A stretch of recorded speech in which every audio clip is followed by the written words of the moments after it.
Hi, everybody. I'm Chef Diana coming to you on YouTube from Homemade with our partner today, Dole, and just a really valued partner, growing pineapples for 125 years. Isn't that just a testimonial in itself? My goodness. So really, really happy to partner with Dole and bring to you this really lovely, healthy, bright, fresh summer option using fresh pineapple. This beautiful golden pineapple we have today, perfect ripeness, and it's going to be absolutely delicious in this recipe. And not only do I get to work with Dole today, but Chef Meg is here with us in the chat. Hi, Chef Meg. Hi, I've been saying that is literally the most gorgeous pineapple I've ever seen in my life. You know, I agree with you. I agree with you on a lot of things, and I agree with you on that. And I'm so sad to even have to cut it. It's so pretty, I don't even want to have to cut it, but we do to create this recipe. So, and speaking of this recipe, and I'm going to take the opportunity, Chef Meg does not blow her own horn ever, but I have to say that she is so creative, and this is a recipe that she created as head of our culinary team here at Homemade. One of the most incredible chefs I've had the opportunity to work with in recipe creation. And so Meg and Dole, you make my job so easy. So easy. So thank you both so much for that. Oh, thank you. Yeah, I love it. I just absolutely love it. So health benefits today, oh my goodness, where do we even start? Well, the pineapple has an enzyme called bromelain in it that does all kinds of amazing things. So it's an enzyme, and it's just really good anti-inflammatory, so good for arthritis, good for digestion, really good for our skin. Has anybody ever noticed when you're shopping for skincare products how often pineapple or a pineapple enzyme is one of the main ingredients in those skincare products? So obviously, if we consume it as well, we're getting those benefits internally and externally. So pineapple, one of the things I love about this recipe, and I could just stand here for an hour and tell you how many things I love about this recipe, but we need to actually make it. So I just want to note one more thing. First of all, here in the Pacific Northwest right now, our local cherries from Washington State, I'm eating them like crazy because they have a short season. And so at their peak freshness, ripeness, it's short, and it's like, oh my God, I've got this window, and I love these cherries. So I'm just eating them like a mad, crazy person because it's going to end. Pineapple, we can get ripe pineapple year round.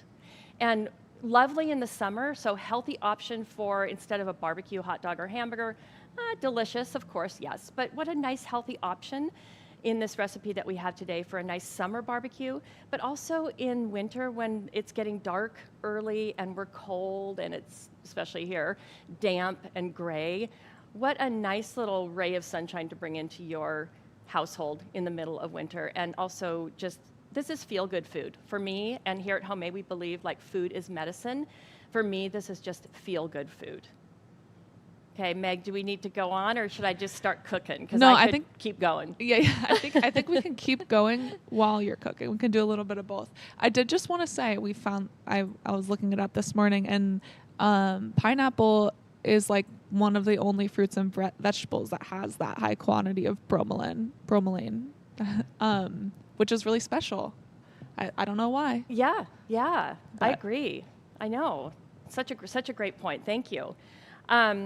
So we're going to go ahead, and then while I'm going to get started on cutting the pineapple, and once I get going and throw out a few tips and techniques if you know that you might or might not know, Meg, in a moment, will you talk about the Stitch campaign? Because I think that's really fun what Dole is doing with the Stitch campaign. But first, let's just do it. Oh, first of all, it's nice to sometimes say a blessing to our food before we eat it, to say thank you so much. Thank you, Dole, and thank you, Earth, which Dole also has a wonderful mission to save our planet, to do as little damage to our planet if possible, and in fact add to the goodness of our planet and our Earth and the people that grow our food. So again, thank you everybody who was responsible for growing this absolute gorgeous thing I'm about to cut into right now. So different ways to cut a pineapple. The Dole website, which Meg is putting a link to that in the chat, has so many tips and recipes and different ways you can cut the pineapple if you want to use this beautiful outside as a serving vessel. They can show you how to do that. We're just going to use the interior today. So I'm just going to begin by just cutting off the top. I have a choice of, it's a pretty thick skin. I have a choice of a couple of knives today. I may use both of them. So I like something that has a little flexibility. So this is a boning knife. And by a little flexibility, I mean it kind of bends a little bit, right? I can bend it. I want to make sure I'm holding it in a safe grip. So holding it up here. We also, if it's a super thick skin and difficult to cut through with a thin, smaller knife, we can use a serrated knife, meaning a scalloped edge here. So this serrated blade also has a little bit of flexibility, which is nice. So I'm going to go ahead and demonstrate using both. I'll start with the serrated knife today in just cutting the top off. And I want to go as close to the top, which is called, in this wonderfully regal fruit, this is called the crown. And oh my Lord, have I ever seen a beautiful crown like that? Meg, you're right. Okay, we're going to save this and we're going to do something with it. I've seen appetizers actually served out of these, like little bites. Have you ever seen that used like as a little serving spoon? Oh, yes. Yeah, I've seen them as cocktail garnishes a lot too, but that's the obvious thing. I like this serving spoon. Yeah. So we may just do something with that later. We might just have lunch off of that today. We just can't get rid of it, okay? So top and bottom, and again, as close to the outside as you can. Look at that beauty. And then I'll go ahead and demonstrate using the, you don't have to switch knives. I just wanted to show you two different knives that you could use, because this knife would have totally cut through that crown and also the bottom.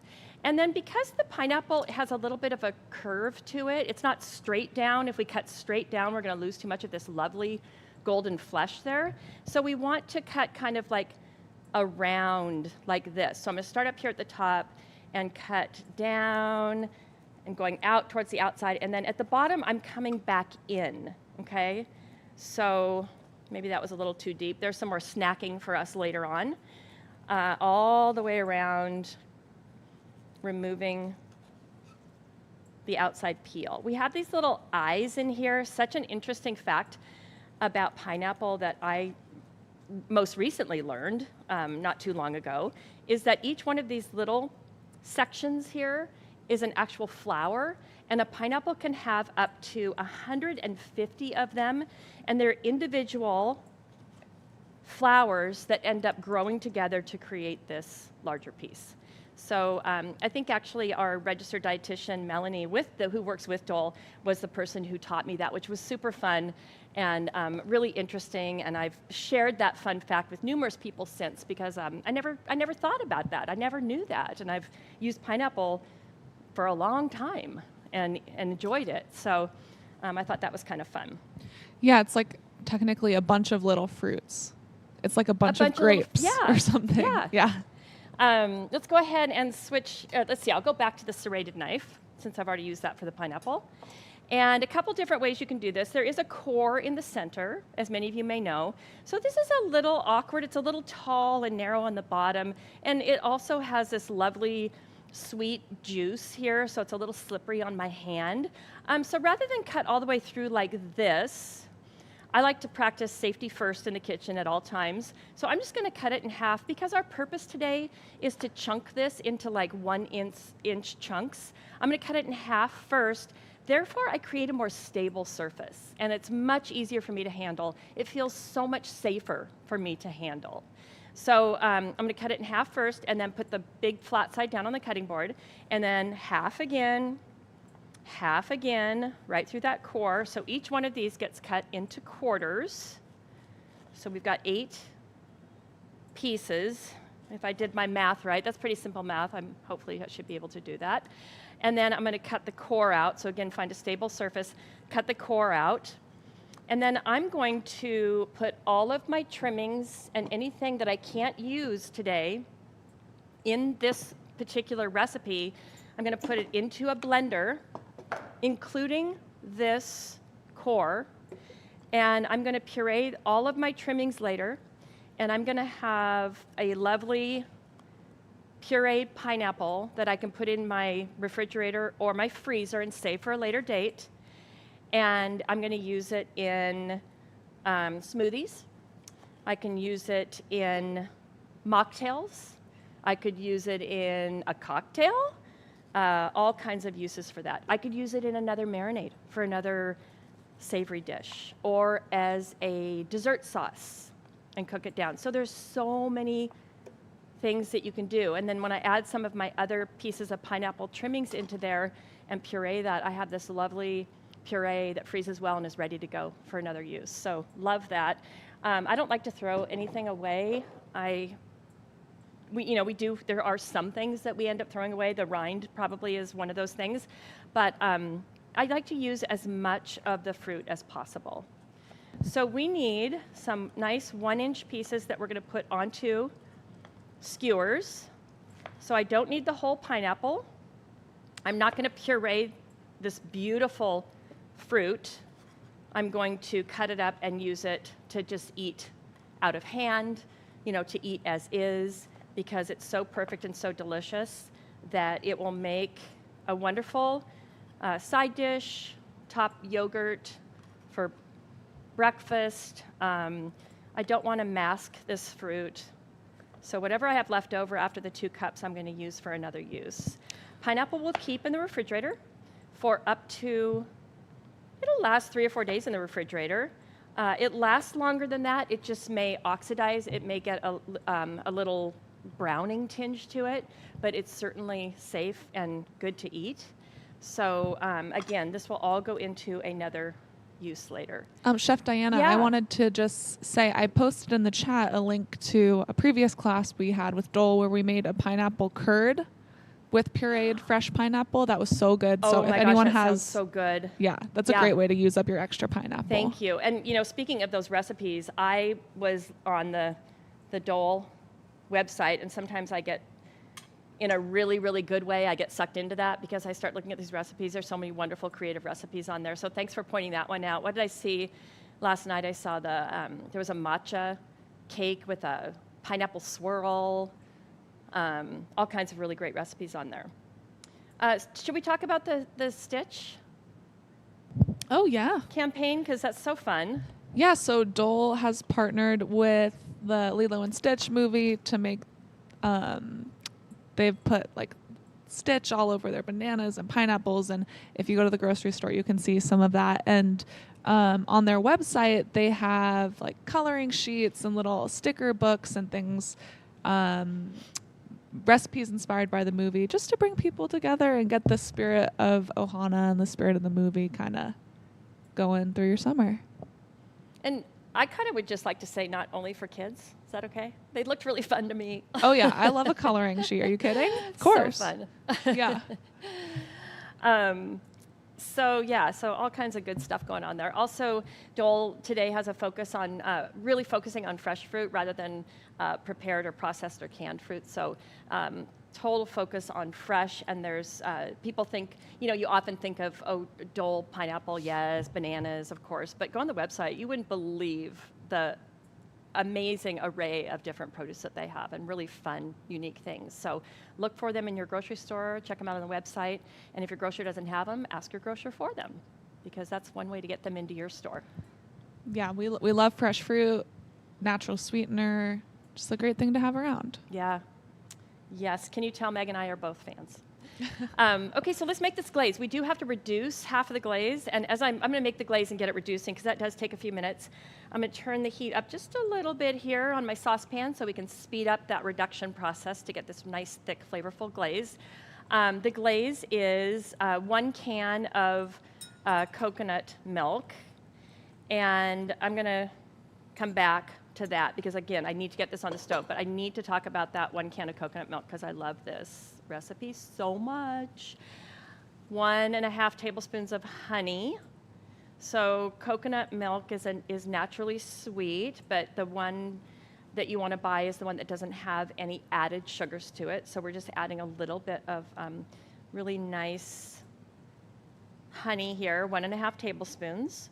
We have lime, so a little zest. Always take the zest off first and then juice it, because we're going to put the juice in as well. Sometimes recipes are written and the juice is first, and so I cut the lime and then zest it, which can be done, but it's just easier to zest the lime whole first. You want to stop where it starts to turn white, because where it's white, it gets really astringent. The white inside of citrus, whether it's a lemon, a lime, a grapefruit, the white inside there is called pith, P-I-T-H, and it tastes about as good as it sounds. Tastes like pith. Are there a whole bunch of laughing emojis there now that I said that?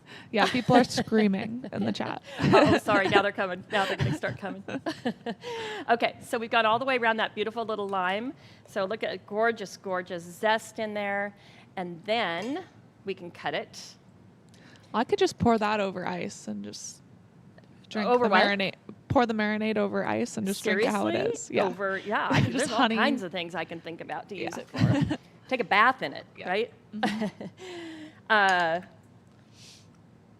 And the juice of one lime, which varies. Lemons, 2 to 3 tablespoons per lemon, but they vary so much. They're thick, thin, hard, soft. So limes are the same way. You're going to get different amount of juice.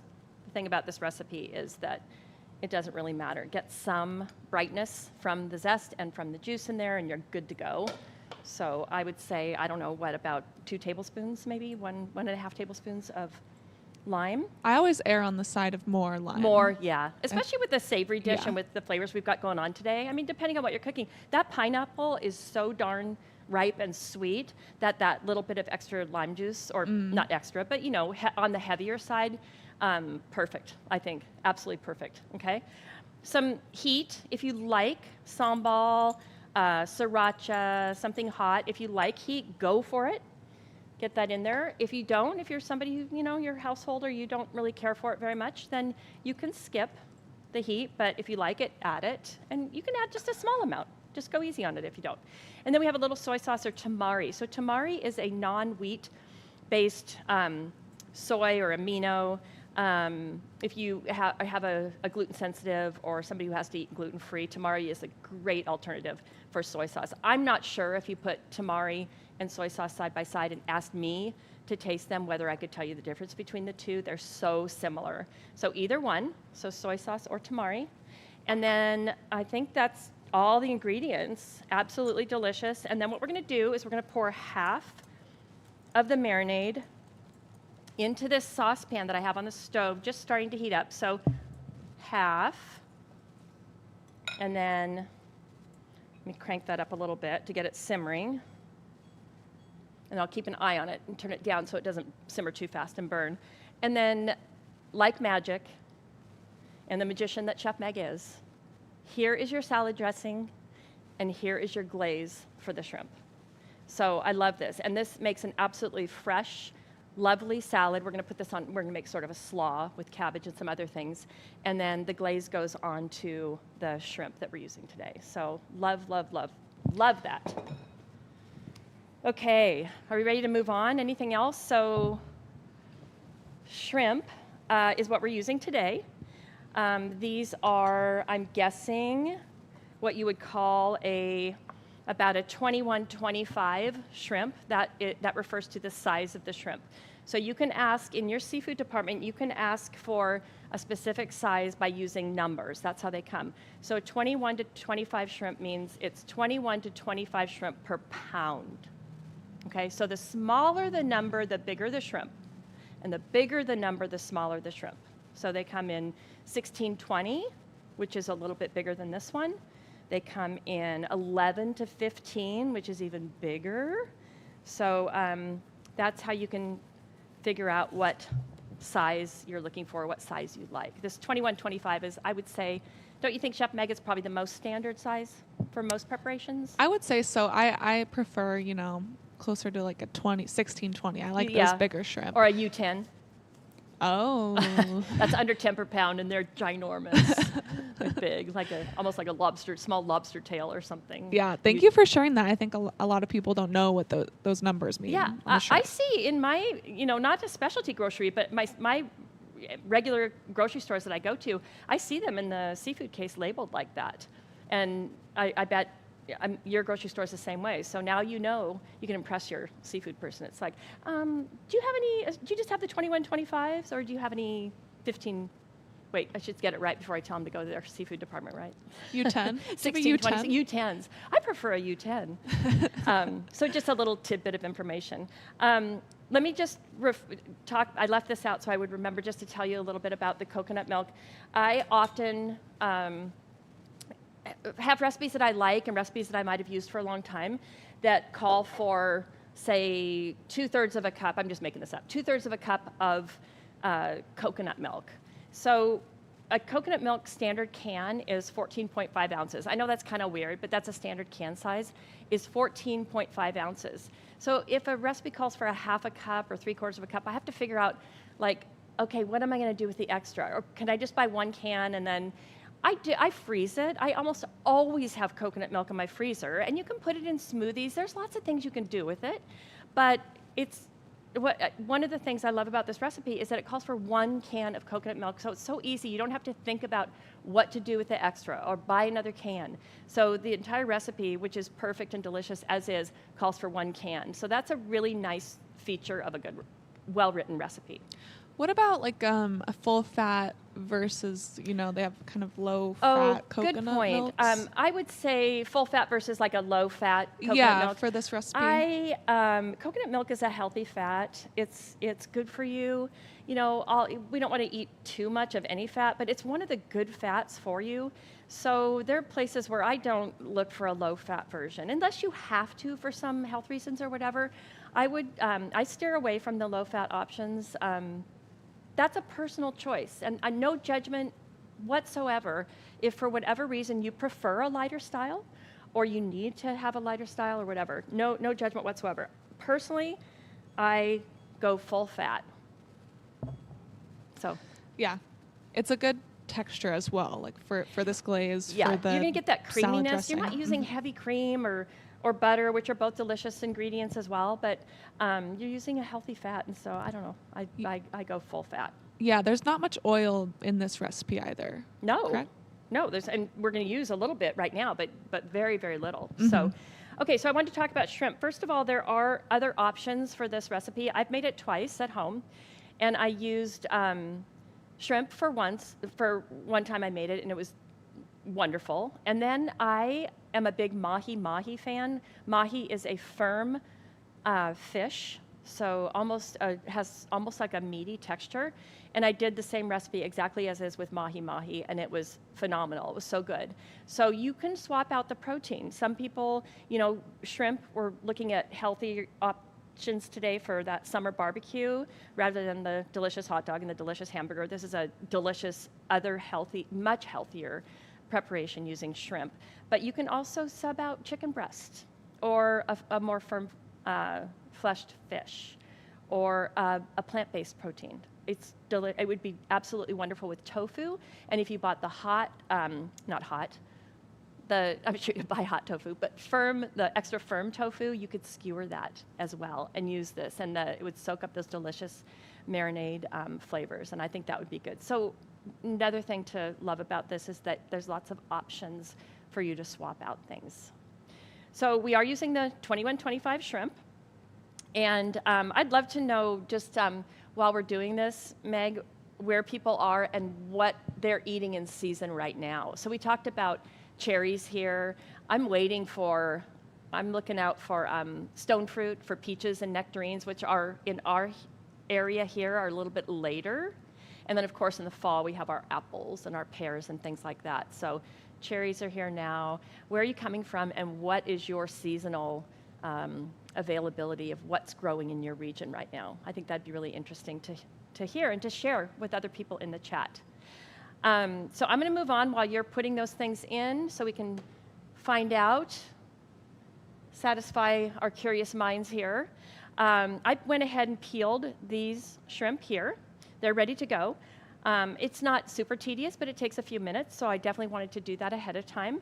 And I have the shrimp here. It has not been peeled, but it has been what we call deveined already. Okay, so the peel, I'm going to just pull back, and I'm just put the gloves on so I don't have to wash my hands turn my back on all of you and wash my hands when I'm finished working with raw shrimp. Easily comes off, okay, the shell. And then I'm going to go ahead and leave the tail on for skewering and barbecuing. If you were doing another method, you were sautéing, or you didn't want to deal with the tail later on, you could remove the tail at this point if you wanted to. But I'm going to go ahead and leave it on. Now this has nicely been what they call deveined for us here. There's like a black, dark kind of stringy thing that runs down here that often has to be removed, and we use a little paring knife to make that little slit down the back and remove it. So it's nice that this has been done for us. It's actually not a vein that's in there. Does anybody want to put in the chat what it actually is? Because it's not a vein. It is something else. Okay, I'm gonna go ahead and turn our glaze off because no, I'm not. I'm gonna turn it back on and just let it simmer on a very low heat, just a little bit longer. I want a tiny bit thicker than it is. Have you ever had caramelized coconut milk, Chef Diana? Caramelized what? Coconut milk? No. Is that what we're gonna make this afternoon? Yeah, Because that's like right up my alley. If you let that simmer like longer and longer, the sugars will caramelize and it'll, the water will evaporate and it'll become thicker, and it's like the brown butter of coconut milk. So you just do that with coconut milk? You just put that in a pan and you let it simmer and it turns brown and gets that caramely thing? Yeah, I've done it in the oven with like some aromatics and stuff in there, and then you can use that. Okay. Yeah. I'm excited about that. Yeah. I'm excited about that. So You know what's so fun about food? I've been around it and working with it my whole life, and I'm not young. And I always learn new stuff, and there's always new ingredients, and there's always new methods, and people like you out there and Chef Meg and people at Homemade here teach me things, and it's so fun. Yeah, I love hanging out with people who love food and love have that curiosity, because there's always something new to learn. Which, by the way, it's not a vein, it's the digestive tract. That is of the such a shrimp. nice way to say that. You're absolutely A+, 100%. That's such a nice way to say it. I was going to say it's the poop. Oh. Sorry. And it's not a very nice thing to bring up at a cooking class. Yeah. The digestive tract. That's so much very better. scientific. Thank you, But Paula. basically it's poop, and you don't want it in your food. So you should remove it. And it's nice that they remove them now for you a lot of the time. Yeah. You don't have to deal with it. Yeah. Yeah, but it's good to know. It's good to know where your food comes from, how it's grown, what it's made up of, and all that kind of stuff. And then don't throw these shells away. What I did earlier is, sorry, Richard, I jump around on you. You do such an amazing job here. If you can get a shot on this shrimp stock on the stove. Yeah, nice. I put the shells in there, and I brought it to a simmer, and you see how they turned, and with some water, and they turn pink. And I could have put peppercorns, carrots, onions, garlic, if I had scraps or whatever around. I could definitely have put that in there. But today I just kept it really simple because I just wanted to show you that. And then I strain this after about 30 minutes of simmering, and I cool it, and I put that in my freezer. And that makes a really wonderful base for seafood stews, ciopinos, clam chowder, anything, lots of sauces you can use that for. So I kind of wanted to show you that today so that you could utilize as much of your food as possible, which is what we love to do. Okay, that's been cooling. Put that off to the side. Okay, I need to stop talking so much and get moving here. So I'm still simmering this. I'm just being really careful because I don't want it to go to the point where it just is almost there, and then burns, okay? So let's go ahead and get going over here with our shrimp and pineapple. I'm gonna go ahead and put the pineapple in there. About 2 cups-ish. Here's our little bit of olive oil, which again is a healthy oil, and a little salt, and some pepper. And then we'll toss that around. And we'll start skewering. I'm going to go ahead and turn up my grill pan. We're grilling indoors because we're here at Homemade. If you have a grill outside, this is a great time of year in most places, many places, to grill outside. Except maybe you're coming from somewhere where it's really, really hot. I'm sorry about some weather we're having around the country. If some of you are coming from those places that are really suffering with stormy weather and heat, I'm really sorry, and I really wish you safety and drink lots of fluids and eat healthy meals like this to keep yourself hydrated, okay? So we have either metal skewers, which are perfectly acceptable, and if you have these, rather than have them just hang out in a drawer, use them. The thing about metal skewers is they do get hot, and so you need to be careful, pick them up with something like a thin hot pad that has good, will keep the heat away from your hand, obviously, but pick them up and turn them over, or if you can do that with tongs. So metal skewers are great. If you have them around, use them, but most often I use the wooden skewers, and I soak them in water first so that when I put them onto the grill, they don't flare up and burn, okay? So you want to soak them, whether they're smaller ones or larger ones. If they're wood, just soak them. I just soak them for a couple of hours. You can leave them in there overnight. It's totally fine. But we're going to use wooden ones today. And let me just dump this water out so we can get a somewhat of a dry pan here to put them back on. Okay, now we're cooking here on the stove. It's really getting down there. All right, I'm gonna take my eye off it just for a minute and let it go a tiny bit longer. And then we want to skewer the shrimp and pineapple. I went ahead and put it through 2 parts of the shrimp to really have it nice and secure on there. And then a couple of pieces of pineapple. It looks like we have more pieces of pineapple than shrimp, so let's just go for it since this pineapple is so delicious. Grilled pineapple is so good, whether you do a big piece of it or on skewers like we're doing today. And let's see, we may not do all of these. Definitely do 2. Food typically does not go to waste around here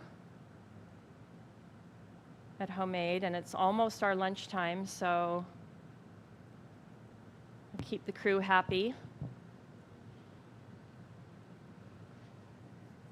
Yeah, behind the camera, there's just, a fleet of us ready What's to that? jump the counter.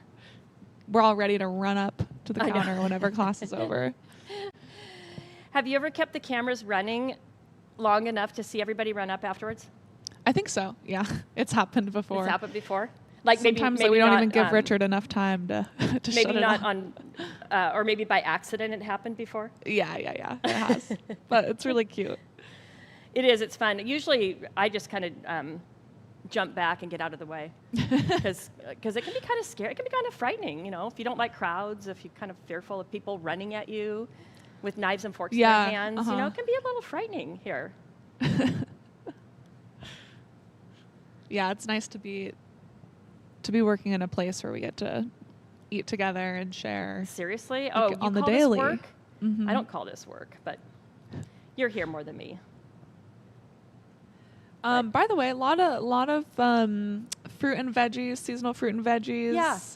Mentioned in the chat. Tina is in southern Vermont enjoying strawberries. Ruby went cherry picking with her grandkids. Where is Lily. that? Did she say where that was?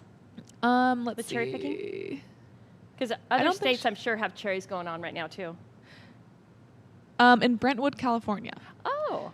And then Lily's enjoying corn in Illinois. We've got strawberries in Carlsbad, California, blueberries and raspberries in Berkeley. So it's just a good time for fruit. I love it. It really is. It really is. It sounds like people are really taking advantage of the seasons, which is how we should eat, But then you have the benefit of having this beautiful fresh pineapple year round. So, oops, I forgot my pineapple on this one. Let's put one more piece on there. I've got 3 ready to go. All right, I'm going to start them on the grill while we make the slaw. So I'll get them cooking because I think the slaw is going to come together pretty quickly. Oops. And in the slaw, let me get these shrimp skewers on. We can always pull them off if they get done pretty quick, but I want to make sure they get done. You want to cook shrimp all the way through. You don't want to cook it too much so it's rubbery, but you definitely want it to be cooked all the way through. I'm going to let that heat up just a little bit longer. before I put them on. For our slaw today, we have full of vitamin C, antioxidants, fiber. So again, just more healthy ingredients. Really good for digestive system, anti-inflammatory. Cabbage is, oh my gosh, it's so good for us in so many ways. So this is a pretty big one. Everything's been washed ahead of time. I'm just going to use about half of that, I think. And I'll show you how to remove the core in a minute. I'm going to go ahead and start these on the grill. I'm going to create a little smoke and sound here. Chef Meg, you might have to yell at me a little bit with all that sizzling going on over here. I had in my notes for class today that when I saw that I was teaching this class and I was looking through the recipe today, take the core out here, just cut a little V and remove that for our compost. I was reading the recipe for class today and I was so excited because I wrote down in my notes, I said, this recipe for me, it didn't just speak to me, it was like screaming at me. Like, Chef Diana, make me, eat me. It was so good. It was just like, everything about it just appealed to me. And then when I made it, sometimes you make a recipe, it sounds really good, and then you make it and you kind of go, yeah, that was good. Not this one. This one was like, oh yeah, can't wait to make it again.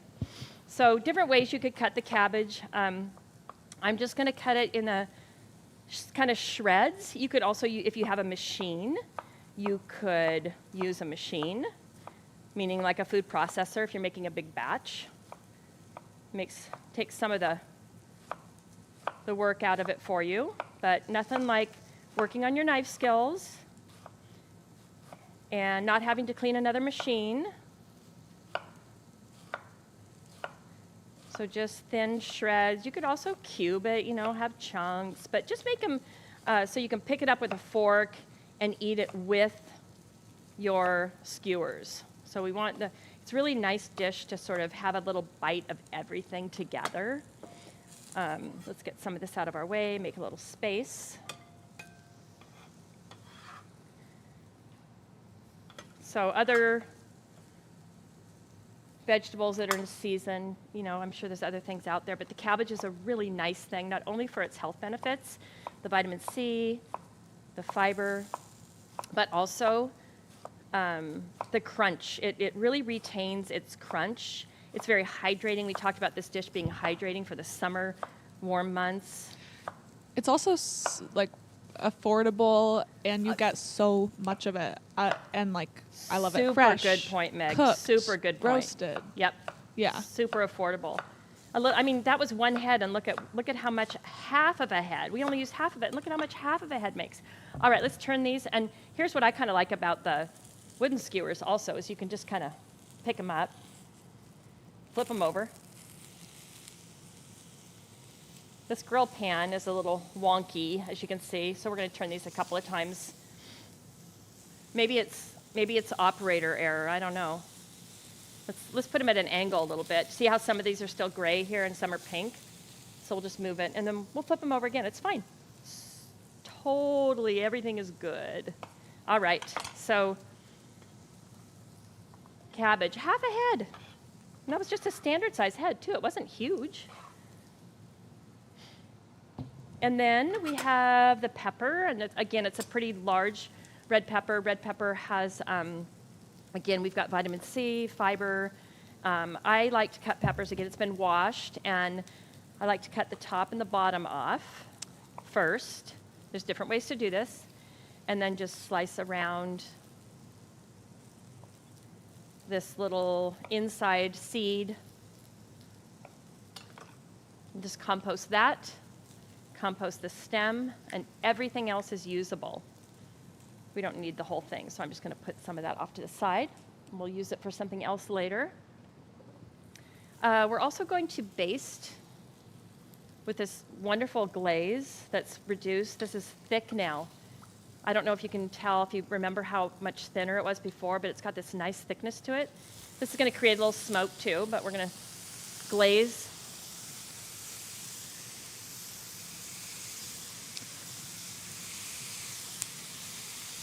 Not quite so messy if you're outside. Yeehaw. Woo!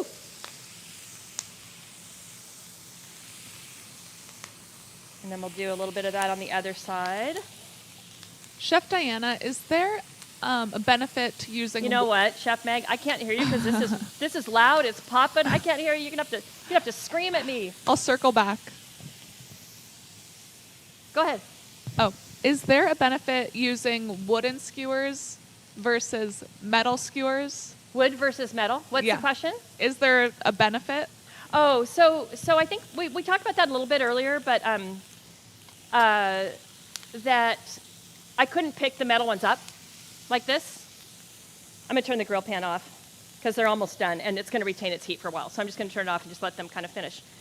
And the metal ones, a lot of people have them and they don't use them. So I said, if you have them, use them. They're great. So you know you can't touch them. Yeah. Yeah, I don't know. I usually, buy a good quality wood skewer because sometimes if they're kind of cheap, you might get little splinters. Have you ever had that happen? That can be kind of annoying. Yeah. So I don't know. I'm kind of a wood person, but I just don't own any metal skewers. Somebody gave me some a long time ago, and they were so cute because they were like a spiral. And so they were very cute, but they were kind of difficult to work with. Oh. So red pepper. And then cilantro. And again, you could vary this. What else could you put in here? What about scallions, green onions? Mm-hmm. Not everybody loves cilantro, right? Some people can't eat cilantro. It just doesn't work with them. Yeah, green onions would be great. Like pickled onions. We love pickled things around here.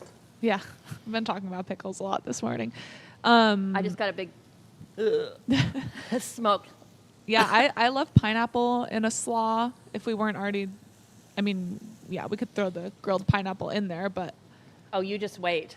Listen to me. It's your recipe. Oh, you just wait. I'm going to tell you something. Yeah, you just wait. You know what's coming. So I think they're done. They're just hanging out there holding warm. So let's finish up this slaw and get ready for lunch. Let's chop a little bit of this ahead of time. We'll use some for garnish. Also, we have these wonderful plant-based fats that we're going to use today. We have some more coconut in some toasted coconut. And we also have some cashews, which I love and are so good in this recipe. So let's rough chop some of this. A little stem is fine. If you can eat cilantro and you like it, just chop up the stem too. Just do it in bite-sized pieces. Put that in there. And then we have cashews and toasted coconut, which I'm going to save that and just put it on the top. So dressing, AKA glaze, love that so much, goes on next. And its recipe is written really well, for just as is for amounts. Sometimes you kind of might want to put some of the dressing on there, toss it, taste it, and see if you want to add more or not, and then save the rest for another delicious use. But I have found that this amount of dressing is perfect. And we'll just toss that around.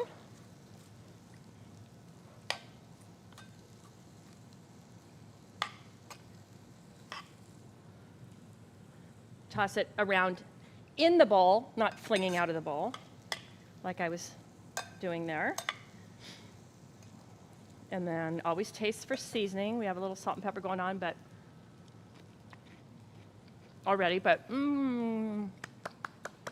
can't wait. Need a little more salt. Oh my gosh, it's so good. Fresh. The coconut is not overpowering. When I first saw that it was a whole can of coconut milk between this, I thought, that sounds like a lot, but it's not overpowering at all. It's the combination and the amounts is perfect. Perfect. And then we have, let's see, we'll toss some of this in and then keep a little bit of the toasted coconut for the top to add a little crunch.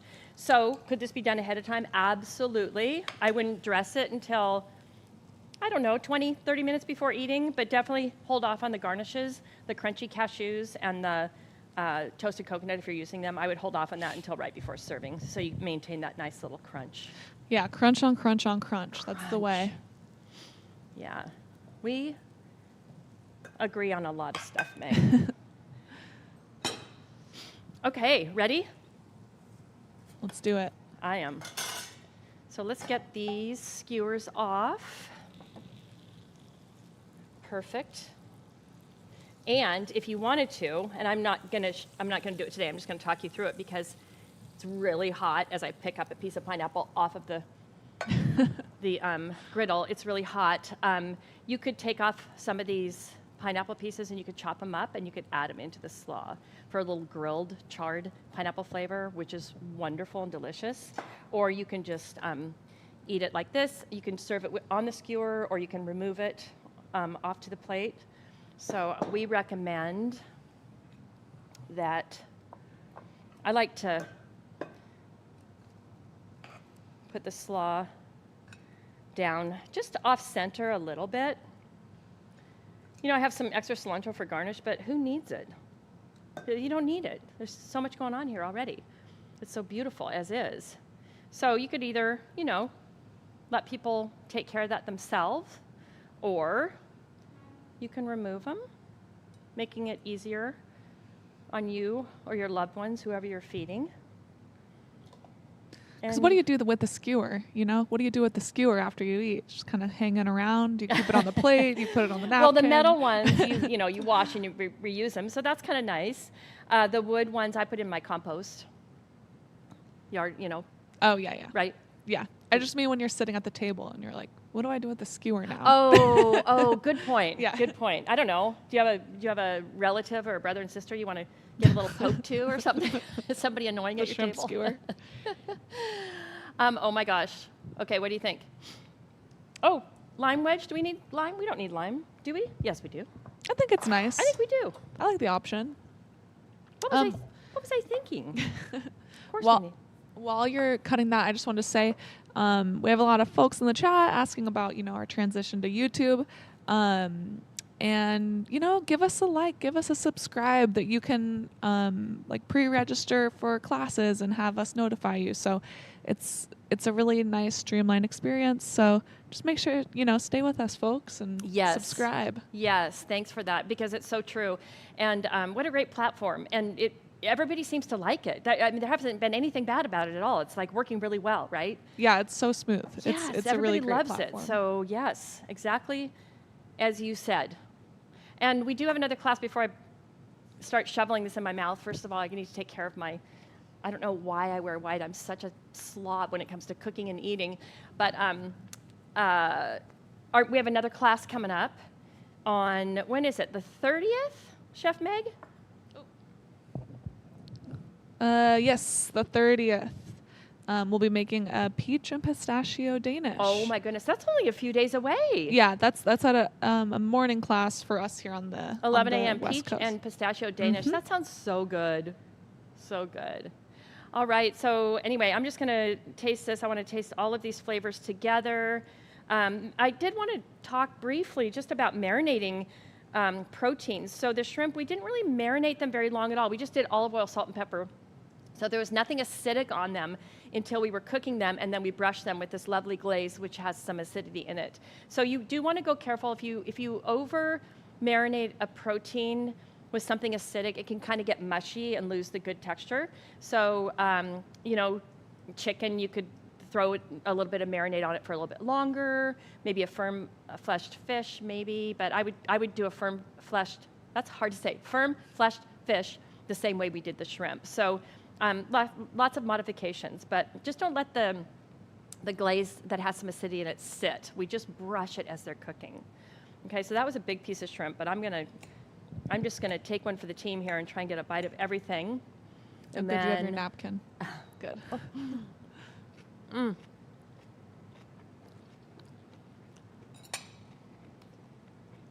My happy dance. Delicious. So good.